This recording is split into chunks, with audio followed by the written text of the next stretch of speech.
प्यारे दोस्तों, सादर अभिवादन। मैं हूं महेश कुमार वैद्य और आप देख रहे हैं एनजेपी इंडिया। आज हम बात करेंगे कल 10 अक्टूबर को नई दिल्ली में हुई कांग्रेस के वरिष्ठ नेताओं की बैठक की।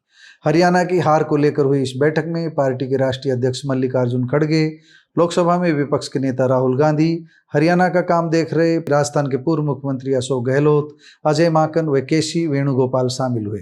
प्रदेश प्रभारी दीपक बावरिया इस बैठक में वर्चुअल जुड़े हुए थे। दोस्तों, पहले इस तरह की सूचना आई थी कि इस बैठक में पूर्व मुख्यमंत्री भूपेंद्र सिंह हुड्डा व प्रदेश अध्यक्ष उदय भान भी शामिल हुए हैं, लेकिन इस तरह की सभी सूचनाएं गलत थी।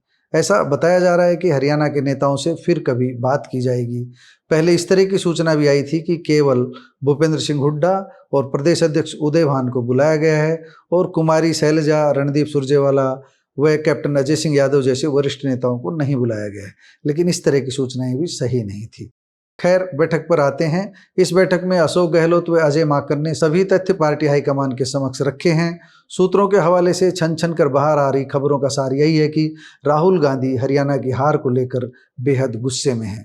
उन्हें लगता है कि हाथ में आई जीत हाथ से फिसल गई है और इसका बड़ा कारण कांग्रेसी नेताओं की आपसी महत्वाकांक्षा है। सीएम बनने की होड़ है। सीएम बनने की होड़ ने पार्टी की लुटिया को डुबोया है। दूसरी ओर इस बात पर भी मंथन हुआ कि भाजपा आखिर इस चुनाव को जाट और गैर जाट का बनाने में कामयाब क्यों रही, कांग्रेस का सर्वजातीय संदेश क्यों नहीं पहुंच पाया। वैसे हमारा यह मानना है कि कांग्रेस जिस जाट और अनुसूचित जाति के बड़े वोट बैंक पर इतरा रही थी, उसी वोट बैंक को पार्टी पूरी तरह से संभाल कर नहीं रख पाई। अनुसूचित जाति के वोटों में भी भारतीय जनता पार्टी कुछ हद तक सेंध लगाने में कामयाब हुई और कुछ जगह तो जाटों में भी सेंध लगाई। जाट बहुल क्षेत्र में भाजपा के नान जाट उम्मीदवारों को बहुकोणीय मुकाबलों का फायदा मिला। सबसे बड़ी बात रही कुमारी शैलजा का नाराज होना। इससे कुछ कम अंतर की सीटों पर नुकसान पहुंच गया। जब से ये खबर बाहर आई थी कि भूपेंद्र सिंह हुड्डा के खेमे को 72 टिकटें दी गई है, तभी से अनुसूचित जाति के कुछ वोट पार्टी से छिटक गए थे। लेकिन राहुल गांधी अब पूरी गहराई से जानना चाह रहे हैं कि हार का कारण क्या रहा। इसके लिए एक फैक्ट फाइंडिंग कमेटी बनाई गई है। सूत्रों की माने तो ये कमेटी जल्दी ही हरियाणा पहुंचेगी और ग्राउंड रिपोर्ट हाईकमान को सौंपेगी। कैप्टन अजय सिंह यादव भी इस कमेटी के सामने अपना दर्द व्यक्त करने की बात कह चुके हैं।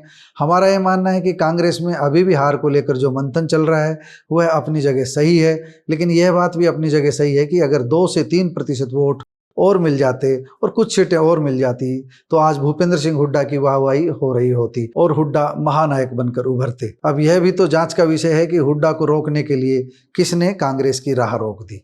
अगर हुड्डा शक्तियों को अपनी मुट्ठी में कैद रखने के जिम्मेदार हैं तो उनको बहुमत के आंकड़े से रोकने वाले भी जिम्मेदार हैं।